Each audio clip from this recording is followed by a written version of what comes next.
Now on BBC One at midday, the latest news with Kasia Madera.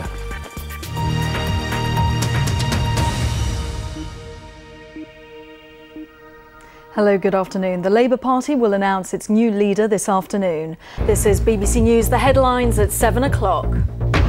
George W. Bush defends waterboarding terrorist suspects. He says the practice was legal and helped prevent loss of life.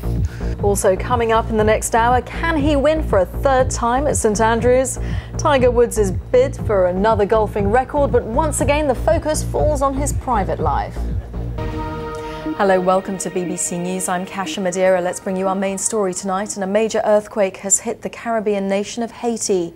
The earthquake measured at least 7 in magnitude. Peter Dingle is from Fleetwood in Lancashire. He was actually among the rescued oil company workers who've been flown out of the Libyan desert to Malta on an RAF Hercules. Peter's on the phone from Malta right now for us. Peter, you must be immensely relieved. But the BMA are just saying that it's parts of these reforms that they're concerned about, not all of them, so they are in accord with some aspects. Well, let's get more now on those protests. We can cross over to Washington because the BBC's Steve Kingston is there for us. Steve, this is a really difficult situation for Washington because, of course, Egypt is a key ally to the United States in that region, and yet they can't really ignore the protesters. Do you think with the appointment of these two men, it's quite a canny move because they're former military men and the army does have respect from the people of Egypt? Russia is a strong contender, though. It's got a lot of backing. Are you not concerned in terms of perception that further down the line, when they come to make the decision, this will look bad?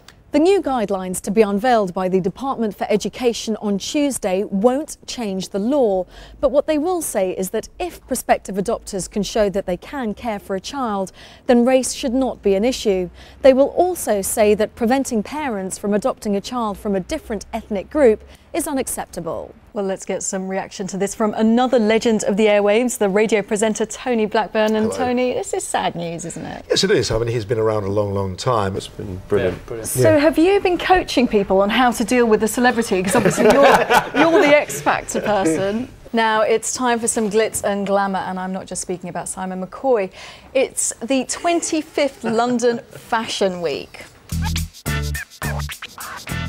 Hello, I'm Adam Parsons. And I'm Kasia Madera. Now, thanks to you lot, every week we get hundreds of pictures, stories and ideas sent into the BBC. We painstakingly look at every single one and we pick out the very best ones. To produce your news. Tell me about the video. You're in a music box. Is this you being trapped by your music? Am I reading too much into this? You're definitely reading too much into it. Jocelyn, you won't mind my asking, but you've been around for ages. How do you do it?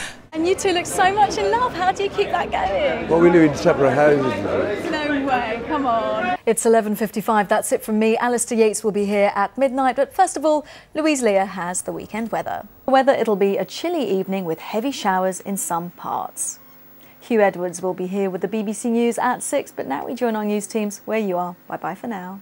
You have been watching BBC News with me, Kasia Madera. Thanks for joining us.